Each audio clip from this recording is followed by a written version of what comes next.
зорилго олон улсын цайныг хурал хүрэх газар бүгд найрамдах хятад ард улсын Хубэй муж. Хугацаа 4 хоног. За эрхэм үзэгчдээ Эко телевизийн сурвалжлах хаахгүй бүгд найрамдах хятад улсын Хубэй мужийн Чиби хотод ажиллаж байна. За Хубэй мужийн Чиби хотод олон улсын цайны форум зохион байгуулагдаж байгаа юм. За тэгэхээр цайны форум гэхээр эрхэм үзэгчдээ цай үйлдвэрлэгчдийн чуулган байж болцгүй хэмээн таамаглаж болох юм. За тэгвэл бүгд найрамдах хятад улсын гадаад хэргийн яамны дэмжлэгтэйгээр соёлыг дэлгэрүүлэх нийгэмлэгээс нь зохион байгуулж байгаа энэ хурлын гол зорилго нь за хүн бүрийн ундаалдаг цайны соёлоор дамжуулан за улс орнуудын эдийн засаг худалдаа, соёл, за их тайван найрамдлын хамтын ажиллагааг дэлгэрүүлэн өргөжүүлэн хөгжүүлэхийн зорилгын дор олон улсын энэхүү форумыг зохион байгуулж байгаа юм а. За хурлын гол зорилгыг хоёр үндсэн чиглэлд ангилж болохоор байлаа.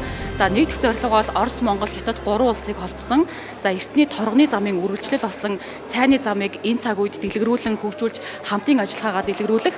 За хоёр дахь зорилго бол бүгд найрамдах хятад улсын за хөх мөрөн дагуулах эдийн засгийн бүс нутгийг хөгжүүлэх зорилгоор бүгд найрамдах хятад улс 13 дугаар 5 жилийн төлөвлөгөөнд энэхүү зорилгыг агуулсан за төсөл боловсруулж байгаа юм байна. За энэ хоёр зорилго хэрхэн нэгдэж байна вэ гэвэл Орос, Монгол, Хятад гурван улсыг хамарсан цайны зам болоод за хөх мөрөн дагуулах энэхүү эдийн засгийн бүс нутгийг хамттан хөгжүүлэх боломжийг Хятадын зүгээс олж харсан юм байна. За улмаар хөх мөрөн дагуулах эдийн засгийн бүс нутаг болон за цайны замын огтлцыг болох энэхүү Хубэй мужийн Чиби хотод энэ удаагийн олон улсын чуулга уулзалтыг зохион байгуулж байгаа юм а. За чуулга уулзалтад Монгол улсын талаас улсын хурлын дэд дарга цог за мөн түнчлэн Монголын их тайван найрамдлын байгууллагын ерөнхийлөгч Загдажав Тэргүүтэй албаны төлөөлөл энэ удаад оролцож байгаа юм. Олон улсын цайны хуралд дэлхийн 30 гаруй улсын төлөөлөгчид оролцсны дотор хүндтэй байр суурийг Монгол Оросын төлөөлөл эзэж байлаа. Мэдээж шин цагийн цайны замын хөгжилд дамжин өнгөрөх гол улсууд болох Монгол Оросын үүрэг оролцоо чухал учраас тэр юун төрөнд эрхэм үзэгчдэд зориулан эрт үеийн торгоны замын үргэлжлэл болсон цайны замын талаар товч мэдээлэл хүргэхэд цайны зам бол Монгол улс Оросын албаны улсын Сибирийн бүс буюу өрөнд орны худалдаа, логистик болон соёлын харилцааг дамжуулдаг Хятадын эртний чухал арилжааны зам байлаа. 1577 онд Хятадууд монголчуудтай цайны худалдааг албан ёсоор явуулж эхэлсэн түүхтэй. Тэр цагаас хойш Монгол нутаг нь Ази Европыг холбосон хамгийн богино зам байсан хэдий ч бүгд найрамдах хятад улс далайн замын тээвэр худалдаагаа идэвхтэй хөгжүүлж эхэлснээр замын түнчлэн хоёр орны ард нийт хийгээд улс төрийн зарим эдрээтэй харилцаанаас үүдэн энэ зам бүдгэрч эхэлсэн түүхтэй. Тэгвэл бүгд найрамдах хятад улсын Хубэй мужид зохион байгуулагдсан энэ удаагийн олон улсын цайны их хурлаар цайны замыг нэхэн сэргээж харилцаа хамтын ажиллагаагаа хөгжүүлэх хэмээн зоржээ. 2014 онд энэ цайны замыг Хятадын их цайны зам гэдэг байсан энэ төслийг Оросын албаны улсын засаг захиргааны төлөөлөгч Монголын их тайван найрамдлын байгууллагын хамтарч Түмэн газрын олон улсын цайны зам хамтын ажиллагааны байгууллага болгож хөгжүүлэх тэр баримт төсөл гаргаж сурсан юм а. Тэгээд тэр нь одоо бас бэлээ олж улам бас өргөжөж за энэ дагуу бол манай улс одоо энэ ажил Монголын их тайван найрамдлын байгууллагын төвшөнд ингээд явж байгаа. За гадаад хэргийн яам манай хоёрын хооронд хамтын ажиллагааны санамж жишг байдаг энэ хүрээнд ажил явдаг. Ер нь бол Орос, Хятад хоёр орны талд бол за энэ хөх мөрний эдийн засгийн бүстэй холбогдсон засгийн газар хоорондын комисс, Болгон мөрний эдийн засгийн одоо бас бүсийн ажлын хэсэг энэ хоорондоо удаа дараал уулзалт, зөвлөгөө, хурал, шинжлэх ухааны одоо олон судалгааны бүтээлүүдийг гаргацсан хамтын ажиллагаа маш эрчимтэй явж байгаа шүү дээ. Гэт бид бас энд амралангуу энд хаяа нэг талын зам ячаал ингэж байж байгаа. Бид энэ лүү ийм сэлэн мөрний эдийн засгийн бүс гэдэг юм гаргаж ирж хүчтэй оролцох хэрэгтэй. Тэгжээж бид бүс нутгийн эдийн засгийн интеграцид холбогдно. Бид хөх мөрний соёлын анх дугаар форумыг энэ оны 1-р сарын 6-ны өдөр зохион байгуулж байсан бол за энэ удаад бүгд найрамдах хятад ард улсын брэнд цай болох Хэвийн цайны өлгийн нутагт 2-р чуулгана зохион байгуулж байна. Энэ газар нутагт өндөр аж холбогдлогын ийхүү олон улсын чуулгана зохион байгуулж байгаа нь бүгд найрамдах хятад ард улсын хөх мөрний эдийн засгийн бүс нутгаа Хятад, Монгол, Орос гурван улсыг хамарсан цайны замтай хамтдаган хөгжүүлэх өндөр боломж бидний хөрш гурван улсад байгаа юм.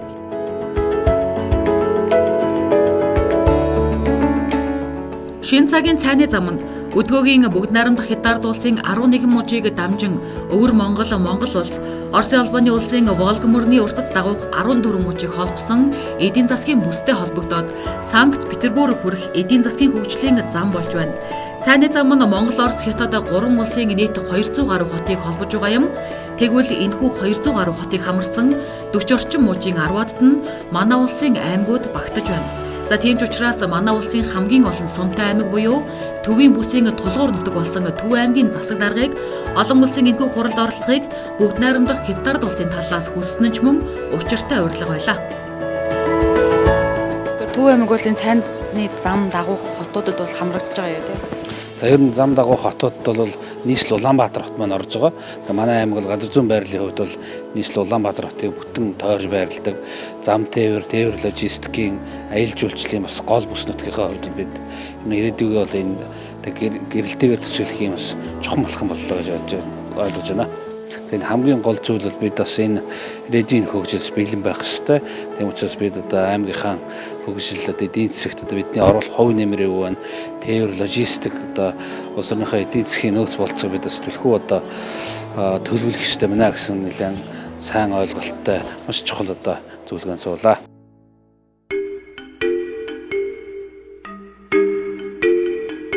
Энэ удаагийн олон улсын их хурлын чухал нэгэн үр дүн нь Монгол, Орос, Хятад 3 улсыг холбосон цайны замын албан ёсны чиглэл бүхий газрын зургийг баталгаажуулан олон нийтэд танилцуулсан явдал байлаа.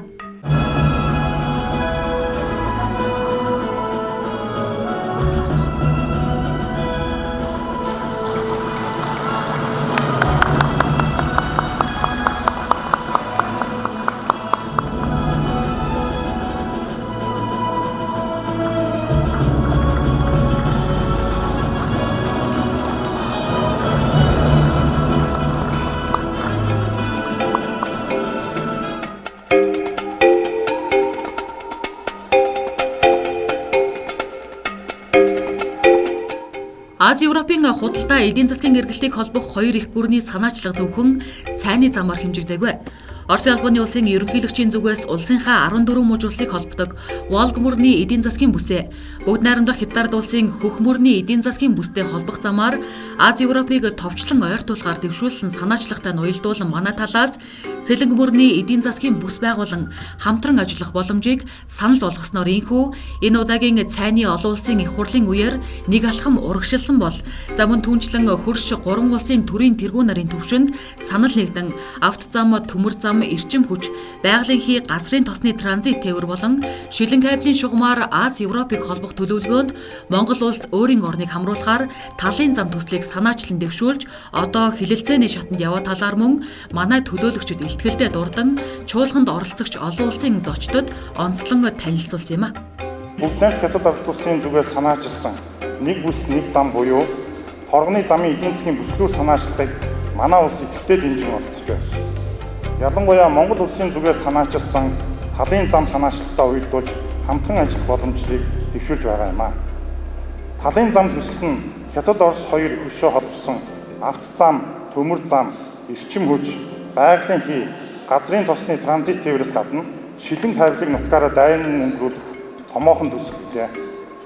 Энэ нь хөрш 3 орныг дамсан эдийн засгийн коридор буюу хоёр хөршийн олон төрлийн тээврийг өөрийн улсаар өнгөрүүлэх олон талт худалдааг хөгжүүлэх зорилготой юм а. Дэлхийн хамгийн хурцтай хөгжиж буй энэ том зах зээлийн оронтой улс төрийн маргаангүй хөрс зэрэгэлтэй байдал нь манай улсын хувьд давуу тал алдаж боломгүй боломжуудыг авчирдаг гэж бид үзэж байгаа.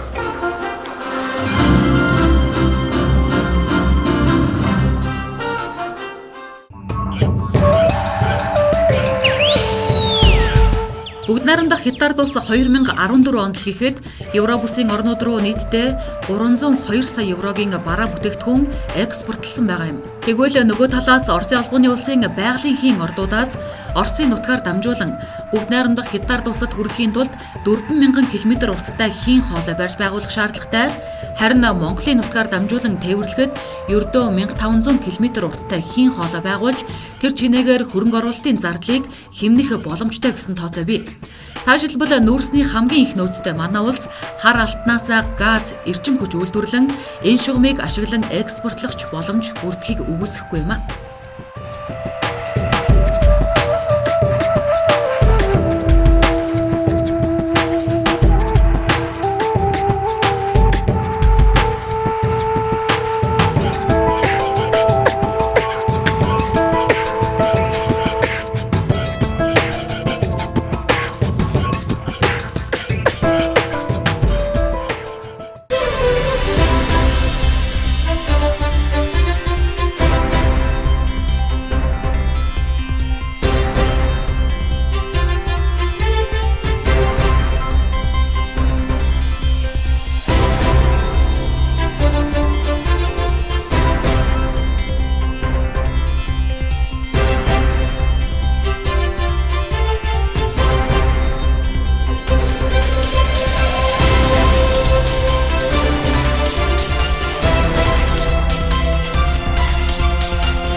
Цайны замд Оросын албаны улс Волг мөрний эдийн засгийн бүсээрээ харин бүгд найрамдах Хятад улс хөх мөрний эдийн засгийн бүсээрээ нэгдэх гэж байна.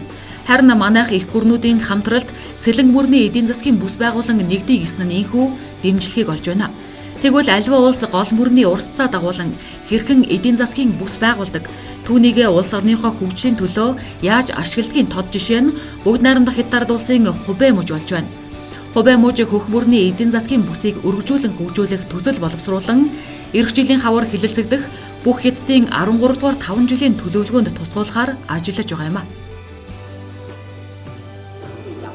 Түмэн газрын цайны замд Хубэй мужи багтаж байгаа нь маш том давуу тал юм.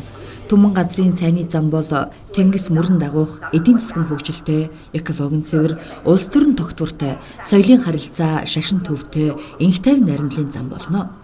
Тэмч учраас бид хөх мөрний эдийн засгийн бүсийг соёлч хөх мөрөн, эдийн засагч хөх мөрөн, экологч хөх мөрөн гэх 3 чиглэлээр хөгжүүлнэ гэж төлөвлөж байна. Хубэй мужи бол цай дэлгэрсэн их нутаг юм. 2000 жилийн турш цай тариалж, боловсруулж, борлуулж ирсэн өлгийн нутаг. За цайны анхны судрыг Хубэй мужийн хүн бичсэн гэдэг. За Хубэй мужи зөвхөн цайны үйлдвэрлэлд тулгуурлан хөгжөөгийн нэг тод жишээ нь мужийн нутаг дэвсгэртээ дэлхийн хамгийн нүсэр бүтээн байгуулалт болсон Саншиагийн усан цахилгаан станц зэргийн бүс нутгийн төдийгүй бүх улсын хөгжилд хувь нэмэртэй онцлогуд олон байгаа.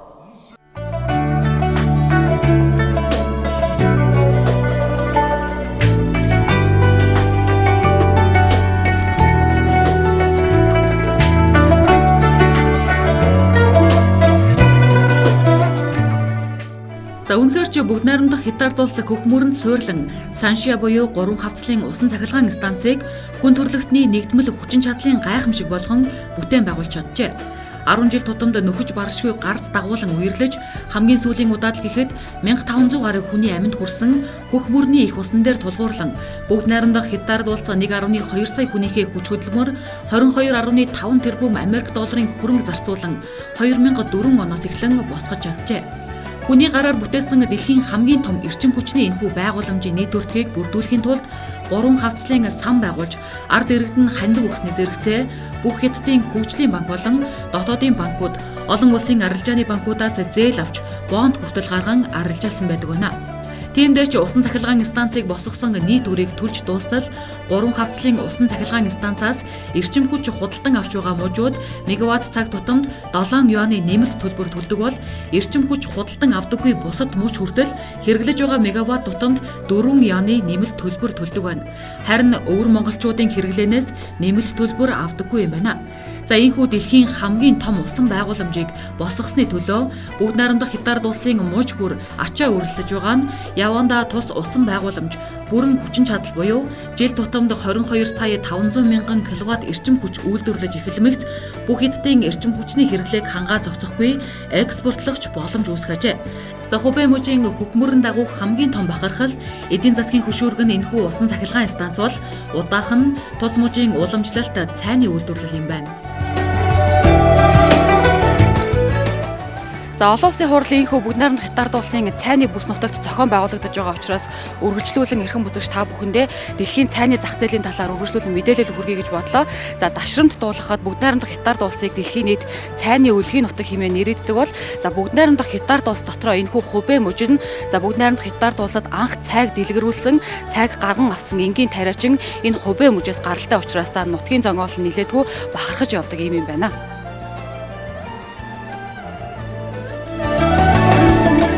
Органик хүнсийг дэлхийн нийтээр дээдлэх болсон сүүлийн жилүүдэд бүгд найрамдах Хятад улсын цай үйлдвэрлэл экспортын хэмжээ огцом нэмэгдэж байна. За үзэгч таны харж байгаачлан өнгөрсөн онд бүгд найрамдах Хятад улсын цайны экспорт худалдааны үнийн дүн 1.3 тэрбум Америк доллараар хэмжигдэн Шри-Ланк улсын дараа 2 дугаар байрт оржээ. Тэгвэл бүгд найрамдах Хятад улсаас цайг хамгийн их хэмжээгээр импортлон авдаг улсуудын дийлэнх нь Европ улсын орнууд байгаа нь мөн л манай улс Азиас Европыг зорих тээвэр худалдааг өөрийн газар нутгаараа өнгөрүүлэхийн ач холбогдлыг илтгэж байна. За энэ нь нөгөө л бүгд найрамдах Хятад улсын 11 мужийг дамжин өвөр Монгол улс, Оросын албаны улсын Волг мөрний урсад дагуух 14 мужийг хамран Санкт Петербург хүрэх эдийн засгийн хөгжлийн цайны замын нэгдэл Монгол улс багтснаар бидэн дээрх ашиг хонжоог дахин сануулж буй нэг сэжим гэлтэй. Дэлхийд дээр худалдаа эдийн засгийн хэд хэдэн бүсүүд байдгийг та бүхэн мэднэ. Энэ бол Европт бол Парис төвд худалдааны бүс, Америкийн одоо Нью-Йоркийн Америк төвийн худалдааны бүс, Ази нухан талаан Токиогийн худалдаа эдийн засгийн бүс гэдэг ийм том эдийн засгийн бүсүүд байна. Тэгэхээр энд манай хоёр хөрш маань энэ хоёр мөрнийхөө урсцыг дагуулад эдийн засаг хөгжлийн бүс байгуулах зорж байна. Энд Монгол бас хоцрох ёсгүй. Харин биднийг бас эндээ урьж энд хамтарч ажиллах боломжийг олгож байгаа энэ хоёр хөрштөгөө бид нар хамтын ажиллагааны бүх чиглэлүүдээр идэвхтэй ажиллах ёстой. Цайны замын нөхөрлийн дараагийн арга хэмжээнүүд Монгол, Хятад, өсвөр үеийн залуусын цайны уулзалт. За Бээжингээс Улаанбаатар хүртэлх Түмэн бээрийн цайны ёслол.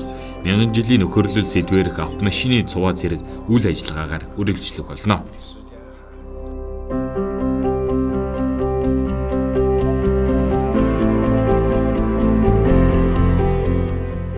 Түмэн газрын цайны зам бол Хятад Оросыг холбосон 100-ны цуц хэмээн бүгд найрамд Хятад улсын удирдагч Ши Жинпин хэлсэн удаатай. Тэгвэл 100-ны энэ судасны цусны эргэлт Монгол газар нутгаар дайрахын ашигтус бидэнд их. Хөршөө сонгодоггүй гэх Орос ардын зүүрэг бий. Харин манайд айл хүний амныг сахалт айлын санаа нэг гэдгээ. Хувь тавилангаар хаяад ирлэн оршсноос хойш бүс нутгийн хөгжилд хөл нийлүүлэн хөгжиж буй орны хувьд хөгжлийн төлөөг олон талын санал санаачлаг гаргах нь бидний үүрэг. Тиймдээ ч хөрч хоёр гүрнийхээ хөгжлийн төлөө гэсэн мега төлөвлөгөөнд өөрсдийгөө багтаан хамтдаа хөгжих гэсэн нэгэн санаачлага инхүү бүгд найрамдах Хятад улсын Хубэй мужийн Чиби хотод зохион байгуулагдсан олон улсын форумын үр дүнд нэг алхам урагшилсан нь сайшаалтай хэрэг боллоо.